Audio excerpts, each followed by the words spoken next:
जवाब दे देता हूं। जिस जो हर्षवर्धन जी ने भी आपसे पूछा है और जो बाकी तमाम लोग भी आपसे पूछ रहे हैं कि इस बार जो सरकार आई है और उसके बाद बैक टू बैक जो फैसले वापस लिए गए हैं, जो कानून वापस लिए गए हैं, वो एक मैसेज ये देने की कोशिश हुई है कि हम आप सबको साथ लेकर चल रहे हैं। लेकिन जब राहुल गांधी ये कह रहे हैं, देखिए जो हम चाहेंगे वो करवाएंगे, देख लेना आप, ये क्या ये मैसेज ये नहीं बताता है कि आपको कम सीटें आई है इसीलिए आप थोड़ा कम, आप ज्यादा कॉन्फिडेंट नहीं है, कम कॉन्फिडेंट है, आप इसका जवाब दे। लेकिन उससे पहले एक बार तहसीन को इसका जवाब दे देते हैं, ठीक है सुधांशु जी? पहले स्टेटहुड और 370 दोनों चीज।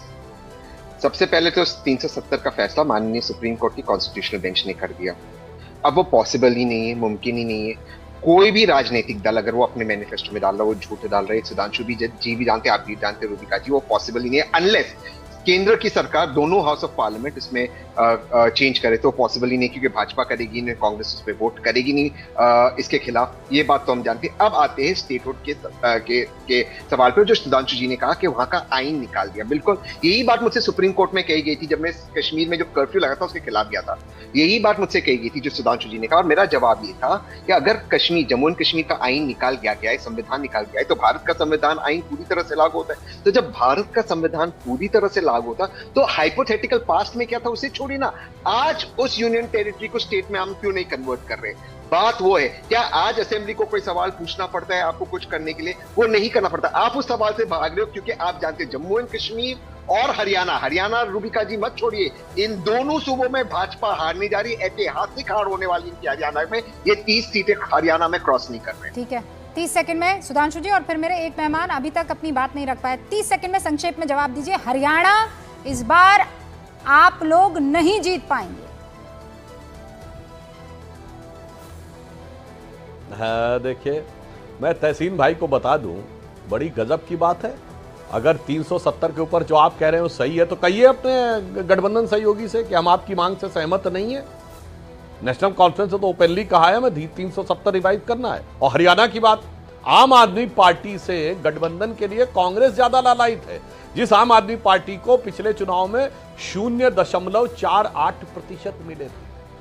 अब कोई भी दर्शक सोच सकते हैं आधा % वोट पाने वाली, जिसको नोटा से कम वोट मिला, उस पार्टी से इतनी छटपटाहट क्यों है कांग्रेस को साथ में लेने के लिए? अगर उनका वो कॉन्फिडेंस है जो राहुल गांधी का दिखाई पड़ रहा है, ये अपने आप में रहस्य है या फिर कोई और कारण है जो बाहर से इनको प्रेशर दे रहा है कि तुम्हें साथ में रहना है? ये मैं दर्शकों के विवेक के ऊपर छोड़ता हूं। यदि इतना कॉन्फिडेंस है तो आधा % वोट वाली पार्टी के साथ इतना छटपटाहट क्यों है? और ये आइडिया राहुल गांधी जी ने दिया जबकि स्टेट के लीडर्स इसके खिलाफ हैं। हाँ। और या फिर कोई अन्य बात है, वो सिस्टम वाली बात। सवाल का जवाब कौन देगा? लेकिन उससे पहले जो हमारे साथ वीरेंद्र संधू जी हैं, जननायक जनता पार्टी के प्रवक्ता, क्या वीरेंद्र जी हरियाणा में क्या दिख रहा है और क्या आप ये जवाब दे पाएंगे कि ये कांग्रेस जो है वो आम आदमी पार्टी के साथ इतनी ललायत क्यों है, जिसकी जमानत जब्त हो गई थी? देखिए रूबिका जी, सबसे पहले तो मैं ये बताऊंगा कि भारतीय जनता पार्टी की हरियाणा में काफी बुरे हालात हैं कि उनको मुख्यमंत्री बदलना पड़ा। अब मुख्यमंत्री को सीट बदलनी पड़ रही, और सीट बदलने के साथ साथ आप देखिए जो एक दिन पहले आके 5 आदमी 6 आदमी ज्वाइन करते हैं, अगले दिन उनको टिकट दे दी जाती है। और ऐसे ऐसे आदमियों को टिकट दी जा रही है। ये आपस की ईगो की लड़ाई, इनकी दिल्ली की लड़ाई में जो पर्चियों से मुख्यमंत्री निकालते हैं। तो एक बात आज मैं आपके चैनल के माध्यम से बताना चाहता हूँ, अभी ये बाद में आपको पता भी लग जाएगा कि भारतीय जनता पार्टी का ये हरियाणा में अंतिम चुनाव है। इस चुनाव के बाद भारतीय जनता पार्टी हरियाणा में कभी सरकार नहीं बना पाएगी, और 2 दहाई के आंकड़े को भारतीय जनता पार्टी इस चुनाव में हरियाणा में छूने नहीं जा रही। उसी तरह अगर आप कांग्रेस की बात करें, जिस तरीके से आम आदमी पार्टी का सहारा लेने की बात चल रही है, इंटरनल डेमोक्रेसी कांग्रेस में बिल्कुल खत्म हो चुकी है। नेताओं ने आपसी लड़ाई के चक्कर में हरियाणा के नेताओं को और हरियाणा के हितों को बिल्कुल खत्म कर दिया है। दिल्ली में लड़ाई सैलजा गुट में, हुड्डा गुट में, पिता पुत्रों में, बेटों की टिकटों में लड़ाई आके रह गई है। हरियाणा के लिए ना आज कोई देख रहा है। जननायक जनता पार्टी जो हरियाणा के लिए लड़ती थी, वही एक मुख्य विपक्षी दल और सत्ता दल की भूमिका इस चुनाव के बाद हरियाणा के लिए निभाएगा। संधू जी, आप तो ऐसे हालात बता रहे हैं कि अब जननायक जनता पार्टी का ही अब अगला सीएम होने वाला है। मैं ये नहीं कह रहा कि जननायक जनता पार्टी का हरियाणा सीएम होने वाला है, लेकिन मैं ये जरूर कह रहा हूं कि जननायक जनता पार्टी ही हरियाणा का भविष्य है। क्योंकि इन दोनों पार्टियां, जो पार्टियां पर्ची से मुख्यमंत्री निकालती हैं, जो दिल्ली से जो मुख्यमंत्री सेट करके भेजती हैं, जिनका जो एक एक मिनट में मुख्यमंत्री बदलती हैं, इन पार्टियों का हरियाणा में कोई भविष्य नहीं है। वीरेंद्र जी, तो आप ये कह रहे हैं कि आपका भविष्य है, भविष्य मतलब आप जो है इनमें से किसी एक को सपोर्ट करेंगे? हम इनमें से किसी को सपोर्ट नहीं करेंगे। हमारे नेता जनता पार्टी के ऐसे नेता तो यकीन नहीं होता। अभी कुछ दिनों मैं पहले वीरेंद्र संधू जी जेजेपी और कमल क्या साथ में साइकिल पर बैठ के घूमा कर रहे थे, हैं? फिर अचानक इलेक्शन आया और संधू जी कह रहे हैं हालात बड़े खराब है कांग्रेस में भी, बीजेपी में भी। देखिए, जब हरियाणा में सरकार बनी, इनेलो पार्टी की या ताऊ देवीलाल की विचारधारा के साथ सरकार बनी, तो उसमें हमेशा भारतीय जनता पार्टी साथ रही थी।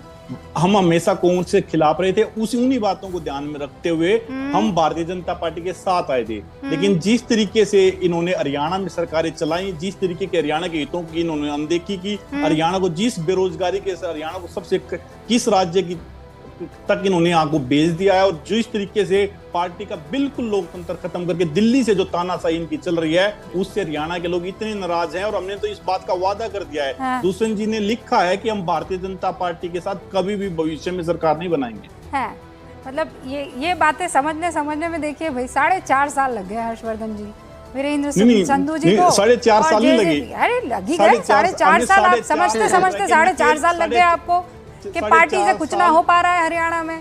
गजब कर गए। 4.5 साल हम इनके साथ रह के, सरकार में रह के हमने नकेल कसी, हमने वो सारे काम करवाए जो हरियाणा के हितों के लिए जरूरी थे। हरियाणा में सरकार किसी की भी, सिस्टम आपका। बिल्कुल, मैं आपको काम गिनवाऊंगा, आप सुनिए। दुष्यंत चौटाला जी पंचायत के मंत्री थे, उन्होंने पंचायतों में 50% महिलाओं के लिए हरियाणा के बड़ी रोचक बात है, क्लियर हो गया। एक बड़ी रोचक बात निकल के आई है। देखिए, बस संधू जी एक सेकंड वगैरह पर बात करते रहेंगे, लेकिन देश में मोदी सरकार से सब कुछ राहुल गांधी करवा लेते हैं, उत्तर प्रदेश में योगी जी से सब अखिलेश यादव करवा ले रहे हैं, और हरियाणा में सब कुछ भाजपा से दुष्यंत चौटाला ने करवा लिया। तो ये लोग चाहते ही नहीं कि सरकार बदले। ये तो कमाल की बात कर रहे हैं, कह रहे हैं कि सरकार कोई भी सिस्टम हमारा काम कर रहा है, जनता के हित के सारे काम हम भाजपा सरकार से करवा लेते हैं। और ये सचमुच कमाल की बात है। अगर विपक्ष इस तरह का दबाव बना ले रहा है और सरकार को जनता के हित के काम ही सारे करने पड़ रहे हैं, तो फिर जनता को मुश्किल क्यों होगी? जनता कहेगी तब तो ठीक है, तब तो अच्छी भूमिका निभा रहे हैं आप।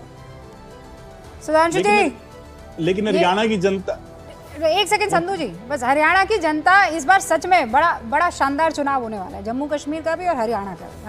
हम भारतीय जनता पार्टी का अंतिम चुनाव है हरियाणा। और कांग्रेस का?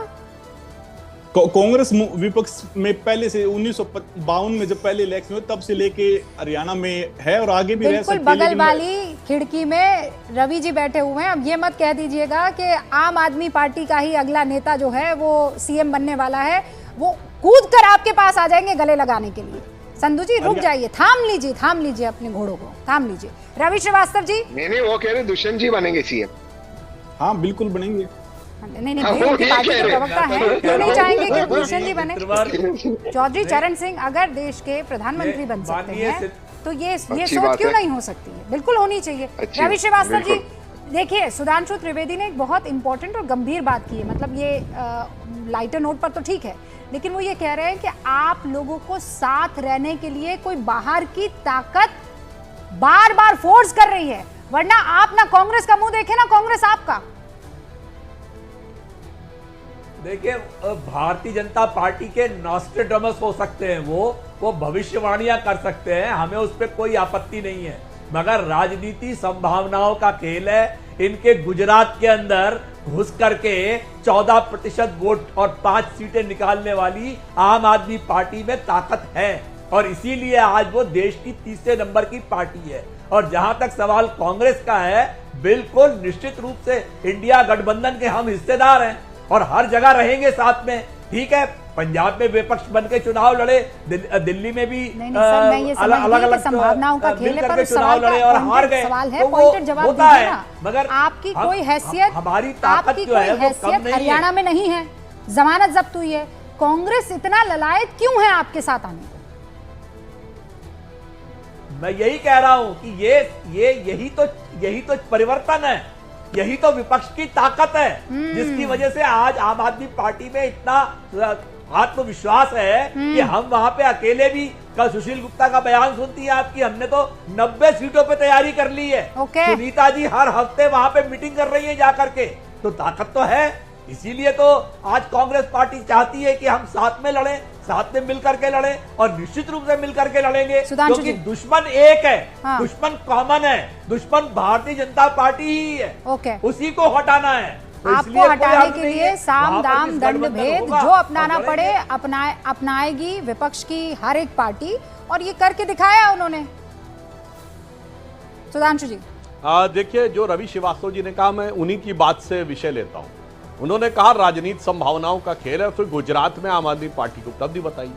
महोदय, यही तो संभावना समझ में नहीं आ रही है, ये सच है। गुजरात में आम आदमी पार्टी ने कांग्रेस का वोट आधा कर दिया, यानी हाफ कर दिया। क्योंकि पंजाब में कांग्रेस को सरकार से, अपने टर्न पे बोलिए भाई प्लीज, दर्शकों के साथ न्याय करिए। आप बोल रहे थे, कोई डिस्टर्ब नहीं कर रहा था, दर्शकों के साथ न्याय करिए, अपने टर्न पे बोलिए, तो लोगों को बात साफ समझ में आती है। अब सुनिए, गुजरात में इन्होंने कांग्रेस का वोट हाफ कर दिया, पंजाब में कांग्रेस को सरकार से ऑफ कर दिया, और दिल्ली में तो साफ कर दिया, फिर भी हरियाणा में कांग्रेस ने कैसे माफ कर दिया। महोदय, राजनीति की यह संभावना समझ से परे है, बल्कि जो थोड़े भी समझ रखते हैं वो समझ सकते हैं कि इसमें कोई बहुत गहरी बात हो सकती है। यह इतनी आसान संभावना नहीं है। इसीलिए मैंने यह बात कही कि मैं दर्शकों के विवेक पे छोड़ता हूं कि आप ही की बात से लेता हूं। गुजरात में इतना बड़ा डैमेज कांग्रेस को हुआ, पंजाब में इकलौती सरकार नॉर्दर्न इंडिया में उनकी थी जिसमें मोदी वेव को अगर रोक पाई थी कोई, 2014 और 19 में, तो सिर्फ पंजाब की सरकार थी। अरे पर सुधांशु उसके बावजूद, और दिल्ली में तो ऐसा लगता है खत्म हो गए। ये भी तो कहता है ना सुधांशु जी कि भाई वो नहीं चाहते हैं कि वोटों का बंटवारा हो, और सामने वाला जो सरकार में है वो हार जाए, इसीलिए वो ये कह रहे हैं कि हम साथ में लड़ते हैं, दुश्मन एक है हमारा। रूबिका जी, आपकी बात से भी लेता हूँ। हाँ। रूबिका जी, आप बिल्कुल ले लीजिए। हरियाणा में सारी पार्टियां गठबंधन बना के लड़ रही हैं। किसी का बसपा से गठबंधन, तो कोई आजाद समाज पार्टी से गठबंधन की बात कर रही है, और एक पार्टी आम आदमी पार्टी और कांग्रेस से बात करी, अकेले हम लड़ रहे हैं। गजब है साहब, मतलब किसी को भरोसा नहीं कि वो अकेले लड़के जीत पाएगा, और सबकी लड़ाई भाजपा से, और इसके बावजूद कमजोर हम हैं। ये बात किसी विवेकपूर्ण व्यक्ति को समझ में आने वाली है? मैं जवाब दे देता सुधांशु जी। इसलिए जो उनकी कमजोरी है उसको सुधांशु जी बड़े अच्छी तरीके से टीवी पर दिखा रहे कि उनकी ताकत है। दरअसल बात